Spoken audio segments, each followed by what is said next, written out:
آپ نے سنا ہوگا حضور نے سورہ رحمان کے بارے میں فرمایا ہے، سورۃ الرحمن عروس القرآن. یہ سورہ رحمان جو ہے یہ قرآن کی دلہن ہے. جیسے دلہن کو آپ خوشنما لباس پہناتے ہیں، آراستہ پیراستہ اس کو گہنے اور اس کو زیور پہناتے ہیں، تو جس طریقے سے سجاتے ہیں آپ دلہن کو، اللہ تعالیٰ نے ایک سورت قرآن مجید میں یہ ایسی رکھی ہے سورہ رحمان کہ اسے خوب سجایا ہے. اس میں الفاظ کا در و بست، اس کا اپنا ایک ڈیوائن میوزک ہے. وہ تو اللہ تعالیٰ قراء جو ہے خاص طور پر مصر کے قراء، اللہ تعالیٰ ان پر رحمت نازل فرمائے، ان کی خطاؤں سے درگزر کرے. جس طرح قرآن کے انٹرنسک میوزک کو انہوں نے واضح کیا ہے.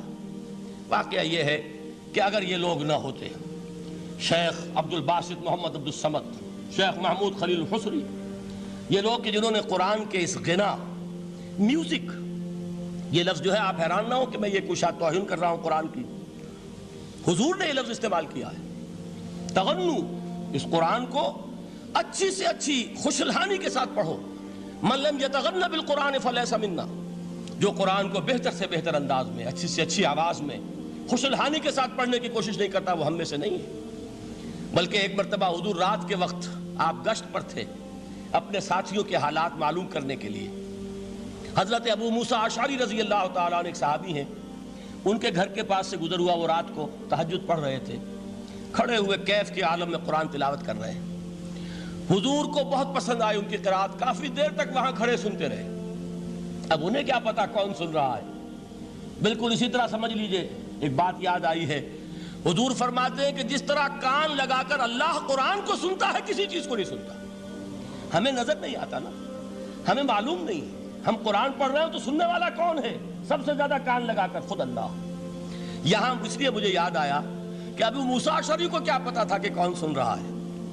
وہ اپنی کیفیت میں نماز میں تہجد میں قرآن کی تلاوت کر رہے تھے، اور ظاہر بات ہے ان کے گھر ایکڑوں میں بنے ہوئے نہیں تھے، ایک ایک کمرہ، ایک ایک کوئی حجرہ، ایسے ہی تو گھر تھے نا صحابہ کے.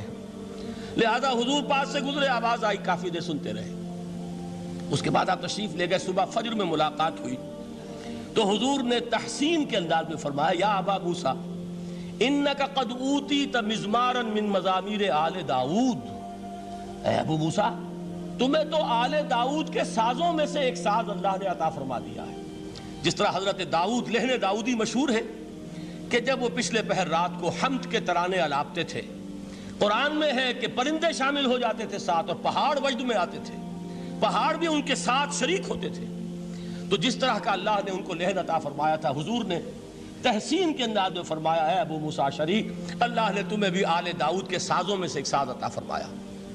بہرحال قرآن مجید کا جو یہ میوزک ہے، قرآن کے الفاظ کا جو حسن ہے، جہاں تک حسن معنوی ہے وہ تو ہر لفظ میں ہے، لیکن یہ حسن ظاہری، حسن صوتی، حسن لفظی، یہ اپنے کلائمیکس پر آپ کو نظر آئے گا سورہ رحمان میں.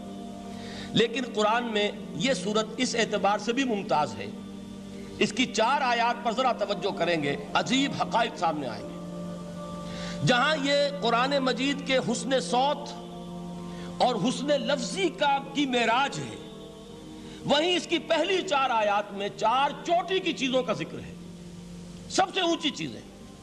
پہلی آیت کیا ہے؟ الرحمن. ایک آیت ہو گئی. رحمان کیا ہے؟ اللہ کا نام ہے. کبھی آپ نے غور کیا اللہ کے ناموں میں سب سے پیارا نام کون سا ہوگا؟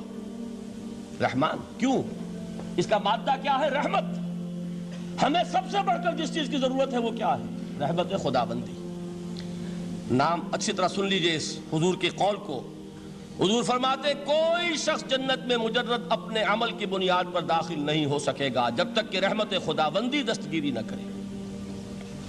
کسی صحابی نے بڑی ہمت اور جرأت کا ثبوت دیا کہ پوچھ لیا، کیا حضور آپ بھی؟ جب آپ نے فرمایا کوئی شخص داخل نہیں ہو سکتا جنت میں محض اپنے عمل کی بنیاد پر جب تک کہ رحمت خداوندی جو ہے وہ دستگیری نہ فرمائے. پوچھا گیا کیا آپ بھی؟ آپ نے فرمایا ہاں میں بھی.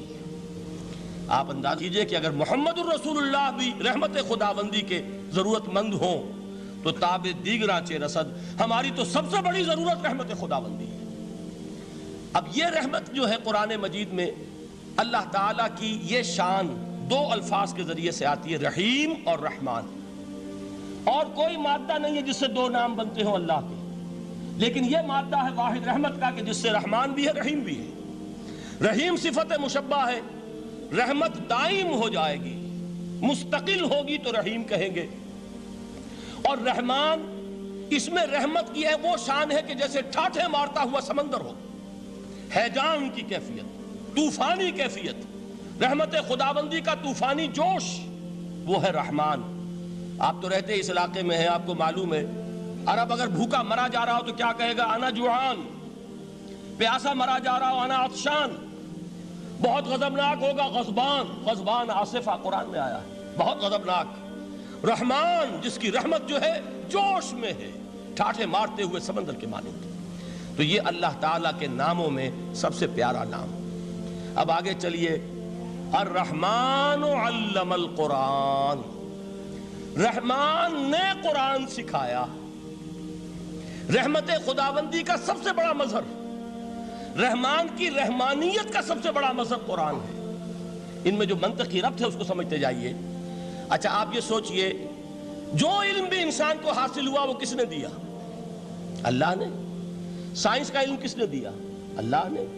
علم آدم الاسماء کلہا، وہ علم الاسماء جو حضرت آدم کو دے دیا گیا تھا ازل میں، یہ اسی کا ظہور ہے، یہ اسی کی ایکسفولیشن ہے جو ہو رہی ہے اور ہوتی رہے گی ابھی۔ اور دوسرے علم ہے وہ کس نے دی؟ اللہ نے دی۔ لا یحیطون بشیء من علمہ الا بما شاء، مخلوق میں سے کوئی اللہ کے علم میں سے کسی شے کا احاطہ نہیں کر سکتا مگر وہ جتنا اللہ دینا چاہے۔